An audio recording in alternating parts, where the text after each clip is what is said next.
खूप स्वागत. पहिला प्रश्न तुझा आमचा असा आहे तुझ्या ब्रेकफास्ट डेटमधला की तू सकाळी उठल्या उठल्या तुझी सकाळ कशाने होते. की आम्हाला ॲक्च्युली कळलं ही तुझी सकाळ कशाने होते, पण तरी एकदा पुन्हा एकदा सांगशील येस सकाळ येस कशाने होते. सो मी दादर हिंदू कॉलनीत राहतो, त्यामुळे मुंबईकरांना माहिती आहे इथे किती छान माहोल असतो आजूबाजूला. आणि खरंच लकीली गेली 16-17 वर्ष झालं इथे राहत असल्यामुळे माझी सकाळ छान सकारात्मक पॉझिटिव्ह जात असते. उठतो मी गरम गायक असल्यामुळे थोडं गरम पाणी हळदीचं त्याच्यात थोडी हळद टाकून प्यायलो, फ्रेश झालो आणि वॉकला निघालो. की पहिला ब्रेक असतो मणीजवळ आणि तिथे मस्त नारळ पाणी प्यायचं आणि त्यानंतर वॉक. माझे मित्र काही भेटतात त्यांच्यासोबत वॉकला जायचं. आणि वॉकला मोस्टली मी पारसी कॉलनीत जातो, पाय गार्डन. मजा येते, मला स्वतःला आवडतं. आणि खूप फिटनेस बाबत एक्झॅजरेट न करता सहज जे करता येईल तो मी प्रयत्न करत असतो. तो दुसरा प्रश्न असा आहे, तू खाऊन घे, आपण खाता खाता करतोय.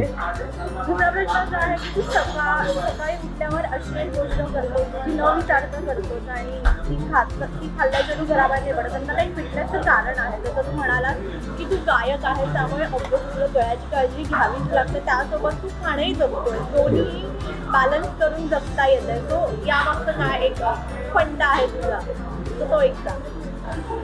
येस, मी खूप पथ्य करतो, म्हणजे गायक म्हणून काही पाळतो वगैरे असं जर म्हणाल तर मला लोक येऊन मारतील. तुम्ही माझ्या स्टोरी बघत असता, त्याच्यात from oily food to everything सगळं असतं. पण खरं सांगतो की जे काही खातो आहे आपण त्याला जर एका मर्यादेमध्ये खाल्लं आणि तुमचा आहार जर कमी असेल तर तुम्हाला काही त्रास होत नाही. भरपूरदा काय होतं, लोक खूप हेवी खातात. आता बघा,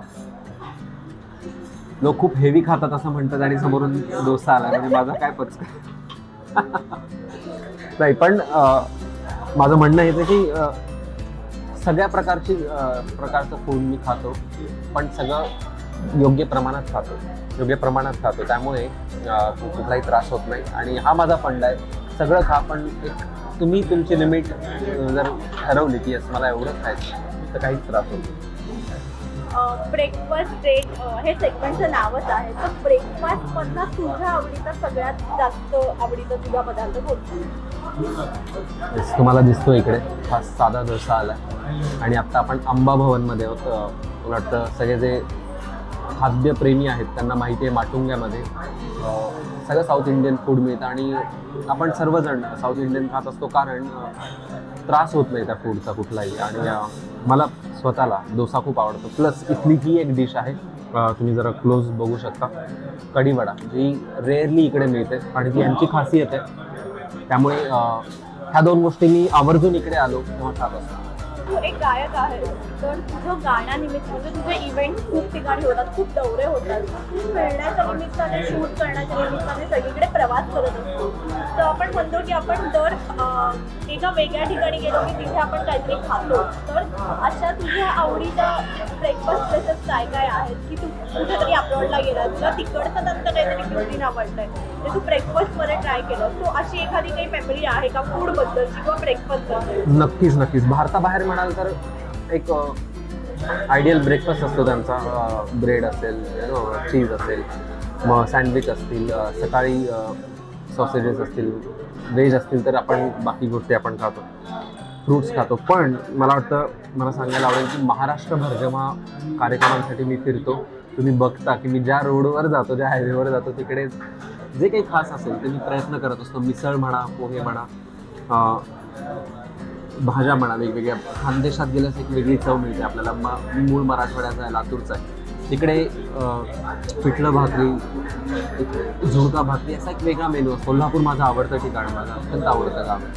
तिकडे गेलास तिकडची मिसळ, तिकडचे जे फेमस पदार्थ आहेत. माझं इम्पिरियल आईस्क्रीम माझं अत्यंत आवडतं आईस्क्रीम आहे, तिथे जाऊन मी खात असतो. सो कलाकार म्हणून आम्ही भाग्यवान आहोत. जिथे जिथे फिरायला जातो, आम्ही प्रोग्राम करायला जातो, तिकडचे जे फेमस पदार्थ आहेत ते मी ट्राय करत असतो. ब्रेकफास्टबद्दलचं आपण बोलतोच आहोत ब्रेकफास्टबद्दल. तो तुझा असा एखादा काही मजेशीर ब्रेकफास्टचा किस्सा आहे का की तू एखाद्या ठिकाणी गेलाय तर तिकडे तुला एखाद्या वेगळ्या म्हणजे ब्रेकफास्ट आता कसं असतं की आपल्याला वेगवेगळी नावं बघायला मिळतात. जिथे आपण जातो मेन्यू कार्डवर खूप सारी नावं असतात, तर त्यातलं एखादं नाव आपल्याला तुला खूप वेगळं वाटलं आणि तू ती डिश ऑर्डर केली म्हणजे काहीतरी भयंकर आलंय. आता काही एक पदेशीर किस्सा घडलाय का तुझ्यासमोर, किंवा असं काही घडलंय की बाजूच्या टेबलवरती आलाय ना ते मला आणून द्या, ते खूप फॅन्सी दिसते, असं काही झालंय का तुझ्यासोबत? नक्की. मला वाटतं ऑन द वे अहमदनगरला आम्ही होतो प्रोग्रामला, पहाटे निघालो होतो मी, आणि एक छोटी टपरी होती अशीच, तिथे आम्ही थांबलो आणि म्हटलं चला इथे छान माहोल वाटतं, चहा वगैरे घेऊयात, आणि आम्ही चहा सांगितला त्यांनी. आणि तुम्हाला सांगतो मित्रांनो, त्यांनी जो काही कहर म्हणजे आपण बासुंदी चहा म्हणतो तसा चहा आणला, आणि आम्ही एक घोट प्यायल्यानंतर म्हणजे आता हे कसं प्यायचं, एवढा मोठा कप होता, आणि म्हणलं आमच्याकडे असा एवढाच गोड चहा मिळतो. सो चहा लवर्सना म्हणजे असं झालं, बापरे चहा तर मला खूप आवडतो यार, पण हे पिणं अशक्य. पण आम्ही प्रयत्न केला आणि पुढचे 2 तास आम्ही काही जे खाणार होतो ते टाळलं, कारण ते इतकं हेवी होतं. सो चहापासून सुरुवात झाली. भरपूरदा मिसळ आपण म्हणतो, आणि प्रत्येक ठिकाणच्या मिसळचं व्याख्या वेगळी असते. कुठे फक्त फरसाण असतं, कुठे खाली पोहे असतात, आणि काय काय सगळ्या गोष्टी असतात. तर ह्या गोष्टी तर सर्रास घडतात आपण, आणि ते इतकं तिखट जहाळ सगळं असतं. अशा वेळी मग आपल्याला मागवलं तर खावं लागतं. तर भरपूरदा असं काही वेळ असं झालं की नाही बाबा प्रोग्राम आहे ते तसंच ठेवूयात. पण खूपदा हे किस्से घडतात. भरपूरदा बाजूच्याने घेतलेली डिश आपल्याला खूप आवडते, आणि मग असं होतं हे काय आहे, हे मंगाव.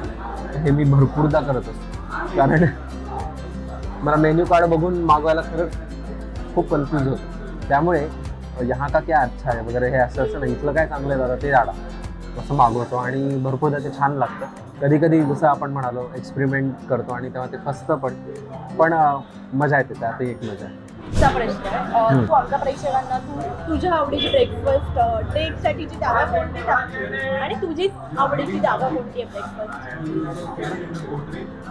नक्कीच. आत्ता जिथे आलो आहे आपण, माझी अत्यंत आवडती जागा आहे अंबाभवन माटुंगा किंग सर्कलमध्ये. आणि फक्त इथे साऊथ इंडियन फक्त हॉटेलमध्ये येऊनच नाही, तर रस्त्यावर जे स्टॉल आहेत ते सुद्धा तेवढेच जुने आहेत आणि ऑथेंटिक आहेत. छान स्वच्छता आहे, असं नाही की आपण स्ट्रीट फूड खातोय, तर तसंही आहे. एक साऊथ इंडियनमध्ये आपण म्हणू शकतो की ते त्यातल्या चांगलं स्वच्छ ठेवण्याचा आणि हायजीन त्यांचं मेंटेन करण्याचा प्रयत्न करतात. सो मित्रांनो, तुम्ही इथे जर आलात अंबाभवनला तर ही डिश नक्की खाल, कढी वडा, जो साऊथ इंडियनमध्ये इकडच्या भागात रेअरली मिळतो. सोबतच इथला साधा डोसा फेमस आहे, खूप सुंदर आहे, सिंपल आहे. यांचं सांबर खूप छान आहे, मला आवडतं, त्यामुळे मी इथे येत असतो. सो इकडे या, आणि कसं वाटलं आम्हाला नक्की कळवा.